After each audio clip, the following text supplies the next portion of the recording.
سلام عشقای داداش، به یه ویدیو جدیدم خیلی خوش اومدید. تو این ویدیو قراره میخوام سنس VIP خاص کنم. همونطور که براتون قولش داده بودم یه پک کامل براتون آماده کردم، سنس های VIP که از گوشی شیائومی بگید تا آیفون و هواوی اینا.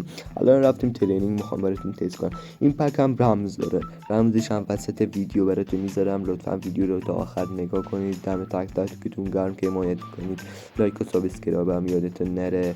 دم تک تکتون گرم. الان میخوام نگاه کنید، تست میکنم.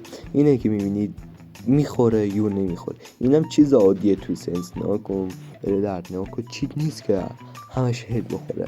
اینم یهو میخوره یهو نمیخوره. الان میخوام برم M500 بردارم براتون، با M500 تست کنم و اینا. الان با M10 نمیخوره، خب با M10 خیلی نمیخوره ولی با تیزر 2 3 تاش 4 تاش میخوره. الان من فودبکر برمیدارم با M590.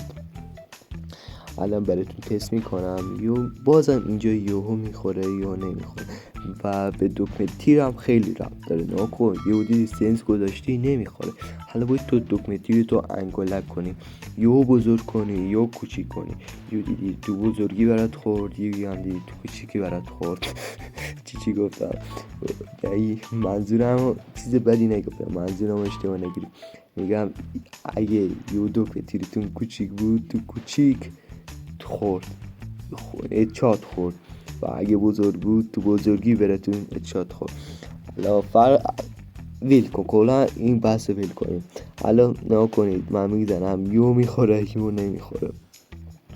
الان میرم دکمه تیرمو، الان دکمه تیرم 33.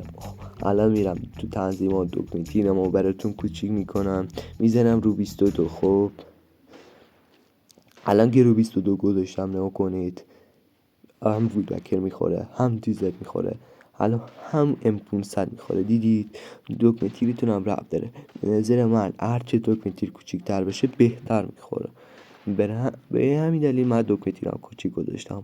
نکنید خیلی هم عالی میخوره.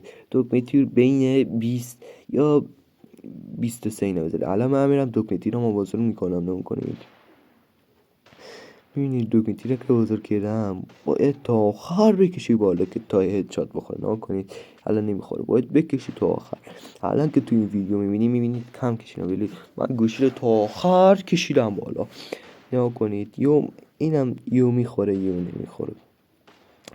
خب الان رمزش هم وسط ویدیو براتون میذارم، ویدیو رو تا آخر نگاه کنید.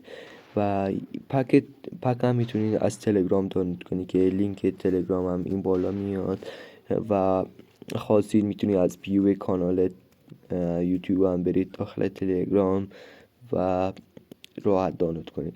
دم تک تکتون گرم تا اینجا رو دیدید. لایک و سابسکرایب هم یادتون نره. تا ویدیو بعدی، خدا نگهدار.